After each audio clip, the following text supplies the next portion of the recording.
you, baby, but my feelings were a little bit too strong. You never said you loved me, and I don't believe you can, 'cause I saw you in a dream and you were with another man. You look so cool and casual, and I try to look the same. But now I've got to know ya. Tell me, who am I to blame?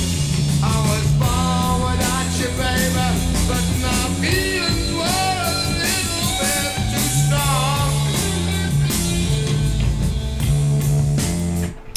Right, the last video we talked about injury evaluation, certain types of incidents or symptoms that in my opinion require medical evaluation, then some types of symptoms or incidents where we're probably fine just with first aid levels of treatment. But like I said before in that other video, we always want to err on the side of caution. The workers' health and safety is the most important thing. We want to get them the treatment they need. We're not doctors. Let's not play doctor. Now, if there's ever any uncertainty, let's get them checked out. Once a worker has been injured, and maybe they've been to the doctor, maybe they're recovering, maybe the workers' comp claims have been filed, and all of that's taken place, we still need to follow up. We don't leave them hanging. We don't forget about the injury as safety managers. There's a continual monitoring that goes on when there's an injury, whether there's a first aid injury or a more serious injury that required medical care. If it's a first aid injury, for sure we want to be monitoring. You know, if we put a Band-Aid on a guy's cut, or the foreman put a Band-Aid on a guy's cut, we want to make sure there's monitoring taking place. Again, it's oftentimes this responsibility is going to come down to the safety managers or those frontline supervisors. After a first aid type of injury has occurred and first aid treatment's been provided, check in with that worker at least on a daily basis, if not more often.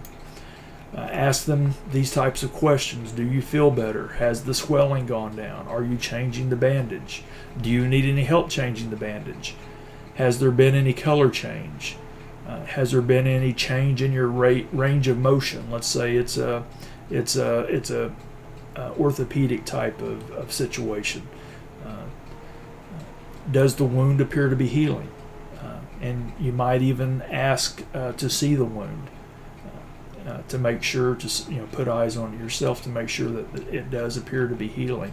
Look for any signs of infection, any signs that the injury is not improving.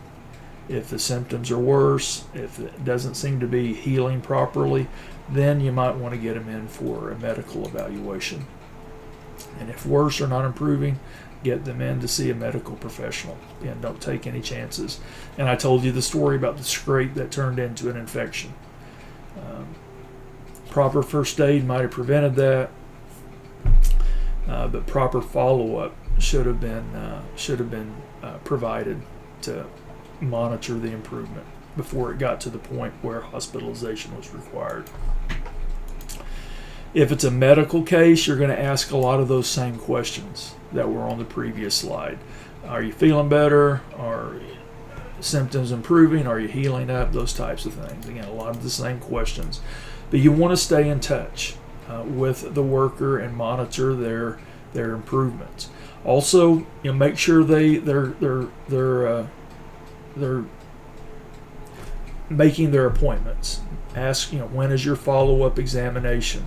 When will you be reevaluated? Those types of things, and make sure that they're as best you can. I mean, you're not their parent, but make sure you're trying to encourage them to not miss any of their medical appointments. And also, in some cases, you might need to remind them that if they miss a medical appointment, they could lose their workers' compensation benefits. Because if you're not cooperating with the medical professionals, that would be grounds for losing workers' compensation benefits.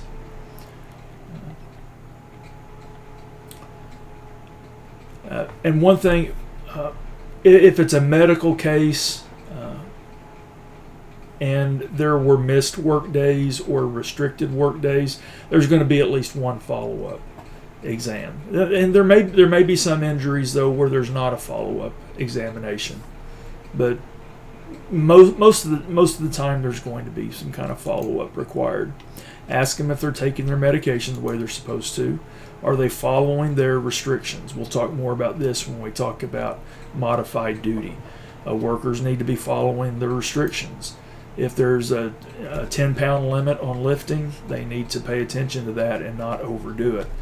If they overdo it, if they don't follow those restrictions, they could be right back in the hospital for another surgery, or the injury's not going to heal up properly if they're not following the restrictions. Now, the injury evaluations we did in the previous video, those were for immediate symptoms, immediate acute types of incidents. You may run into circumstances as a safety manager where the worker did not report the injury immediately. They come in the next day or maybe a week later and report an injury. They complain about an injury. Now, these circumstances are much tougher when it comes to evaluating. The worker may even be a lot better than they were a week ago, but they're just now letting you know about it. From a legal standpoint, that's fine. They have 30 days to report injuries to you, but we really want to encourage workers to report injuries, incidents as soon as they happen. I'll talk more about that in a coming slide. But if they do come in the next day, they're going to talk to that frontline supervisor and safety manager. Say, hey, I didn't say anything last night, but I tweaked my shoulder yesterday. Can I go get it checked out? It's probably going to be legitimate, but they can be difficult circumstances. It takes judgment, the judgment of a good manager. Most of the time, a worker comes to me in those circumstances, I'm just going to say, well, would you like to go get it checked out? Let's go get you checked out. I'll take their word for it. Usually, it's not going to be worth turning into a full-fledged investigation. But there may be those cases where you do want to investigate more thoroughly. It could be that they were injured at home, and they don't have good health insurance coverage, and they're trying, or maybe they're looking for a paid vacation, workers' comp.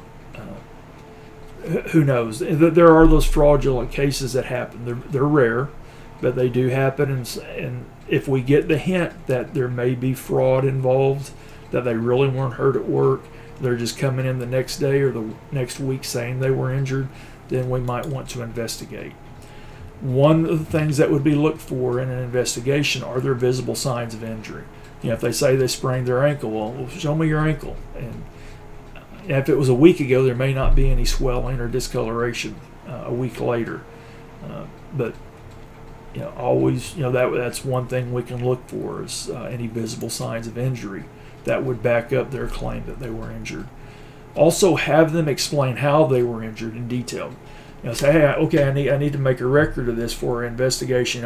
I'd say something like, we need to investigate all incidents, so I need a detailed rundown of how the incident happened, how you were injured.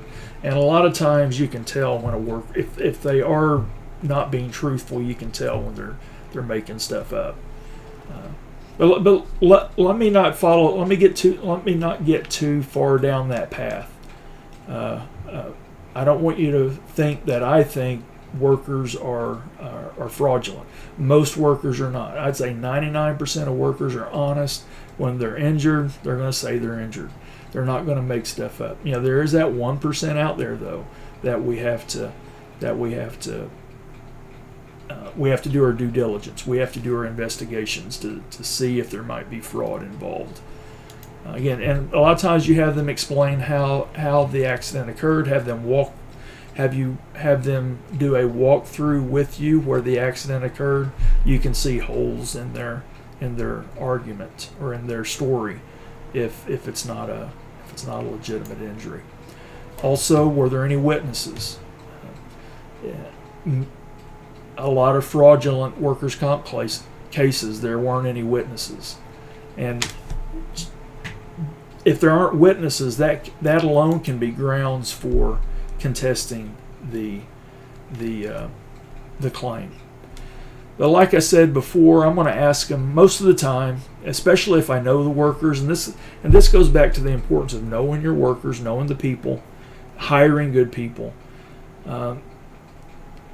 Most of the time, they come to me with a complaint like that. I injured my shoulder yesterday, or I twisted my ankle in a hole, and I wanted to see how it was the next day. I don't want to say anything about it. I'm gonna go ahead and take them at their word and ask them if they would like to see a doctor to get it checked out, and then we'll go from there, from that point forward. Because then a lot of times there may not be visible signs of injury by the time they get around to reporting the incident. And some workers are very reluctant to report injuries because they don't want to get in trouble. There are a lot of companies out there that are not kind to workers who are injured. I don't really agree with that. We need to create an environment where employees will report injuries. In my opinion, the ideal work environment, the ideal workplace, the worker will not be fearful of reporting their own injuries. We want to let them know in our training that, hey, if you're injured, we want to know about it. Not because you're going to be in trouble, but we want to know about it so we can get you help, get you the medical care that you need as soon as possible. If you hurt your hand and you wait a week to tell us, then that's a week of pain that you lived with, and it also might have interfered with healing. If you hurt your hand, if you hurt your foot, if you hurt whatever, let us know as soon as possible so we can get you on the road to recovery as soon as possible. That's the kind of culture that we ideally want in our companies. But there are a lot of companies out there that don't have that perspective. And there are a lot of companies out there that wouldn't want me to be their safety manager because this is the approach I would take. I want to know what the injuries are. I want to know what the problems are, so we can fix them. If things aren't reported, then they're not going to be fixed, whether it's an injury or a deficiency in the workplace or whatever. Again, encourage reporting of all incidents as soon as possible. If we create this culture about reporting injuries, there aren't going to be as many next day complaints. You're not going to have as many workers coming in the next day and say, hey, I hurt my shoulder last night. I didn't want to say anything about it, but it's still hurting me today, so I need to get it checked out. One thing that some companies do to help prevent these next day types of complaints or next day reporting, they use this approach to encourage immediate reporting. They use sign in, sign out sheets. In the morning, the worker signs in. When they sign in, they say, hey, I'm fit for duty, I have no injuries. When they sign out at the end of the day, they're saying they're fit for duty and there's no injuries. Or when they sign out, they could say, well, they were injured. They sprained their ankle a little bit, or they hit their hand with a hammer or something like that. Again, that's not going to go into the personnel file. That's not intended to get them in trouble. We just want to know. We want to encourage them to report injuries. Now, I have mixed emotions about the sign-in, sign-out sheets. That they can be a real pain administratively.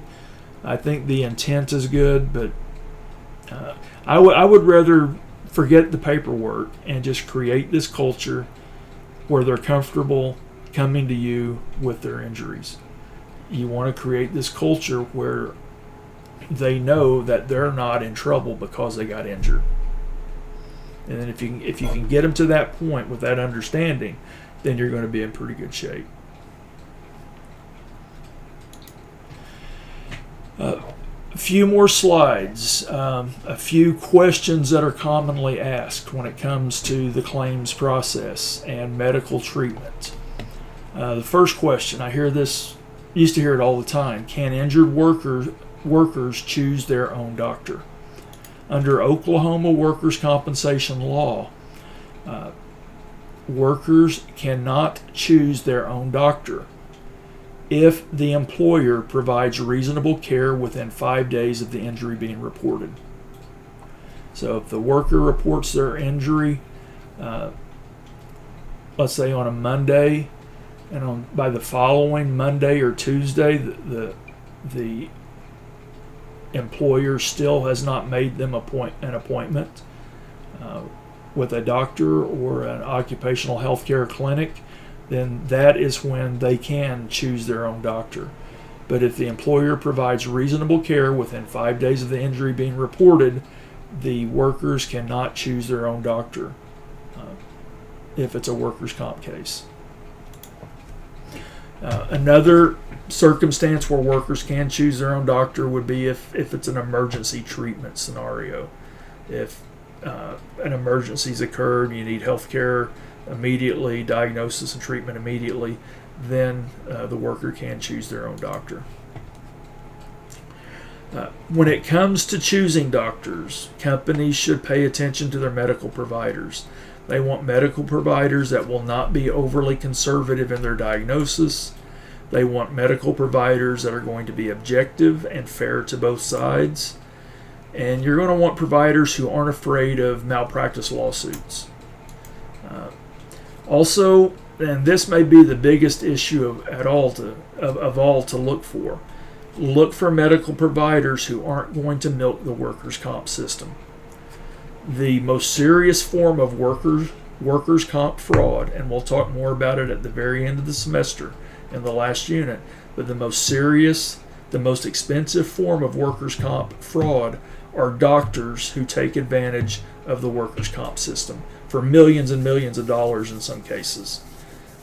So you gotta be on the lookout for that also when it comes to choosing doctors that will be diagnosing and treating your employees. You also want doctors who are going to work with you as an employer, and they're going to be on board with your objectives of getting the workers back to work and providing quality care to injured workers.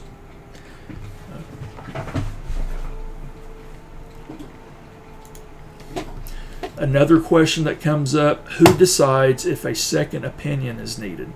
The employer or its insurance carrier makes that decision. The worker can't go in and demand a second opinion. It's up to the employer and or the insurance provider to determine if a second opinion is needed and should be sought in a workers' comp case.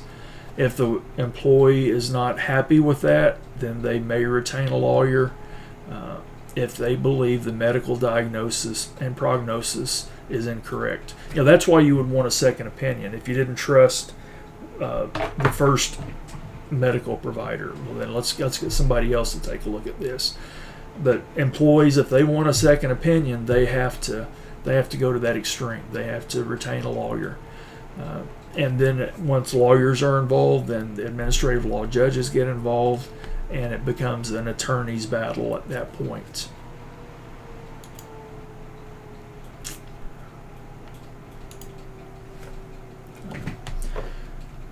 Some more points after the claim.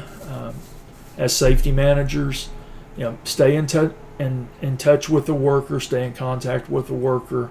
Make sure they're making their follow-up examinations and they're following the prescription for treatment that the doctor provided. Communicate with that injured worker. Our goal with an injured worker is to try to get them back to work as soon as possible. And we'll talk more about the importance of that when we talk about modified duty. We don't want to rush recovery. We do want to follow what the doctor has prescribed or the doctors have prescribed.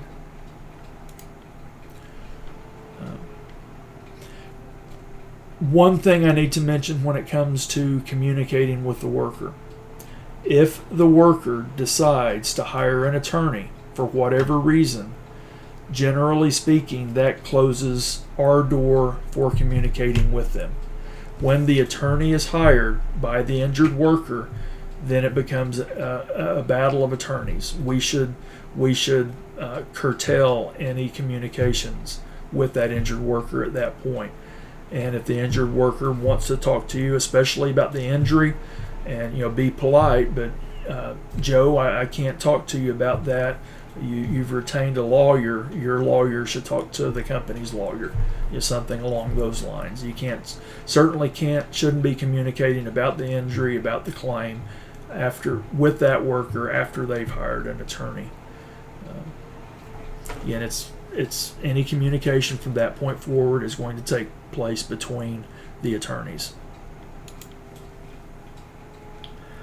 Another thing that can come up, and when we talk about fraud, we'll revisit this subject, but a lot of times after the claim has been filed, or maybe after it's been processed, maybe it's toward the end of the claims process, insurance companies will sometimes bring in private investigators to have an investigation conducted.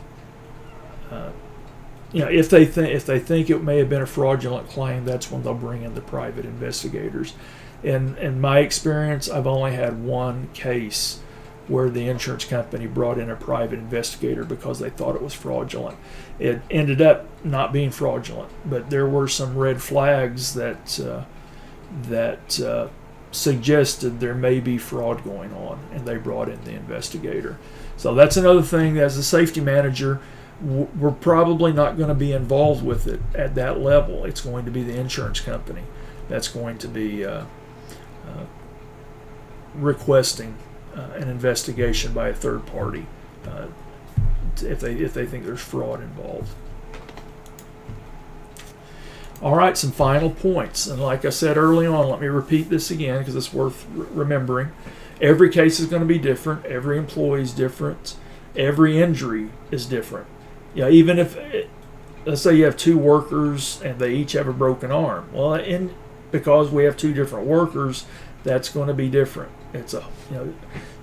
There's not a boilerplate approach that's going to fit every claim, every injury. We got to be flexible. We got to utilize our critical thinking skills, make good decisions throughout the process when we need to make decisions. Some other examples that you might run into as a safety manager: if you work for a company that works in multiple states, it's going to be different from one state to the next. There's going to be similarities, but there's going to be differences also. The process might be different.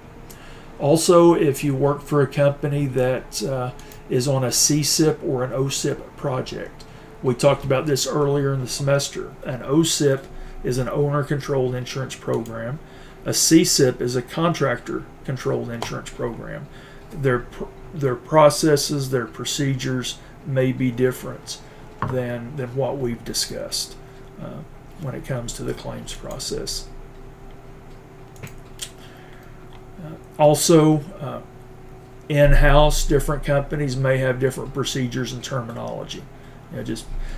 Again, the laws are the laws, and everybody has to follow them, but there may be slight differences when it comes to the details and the language that's used within a company.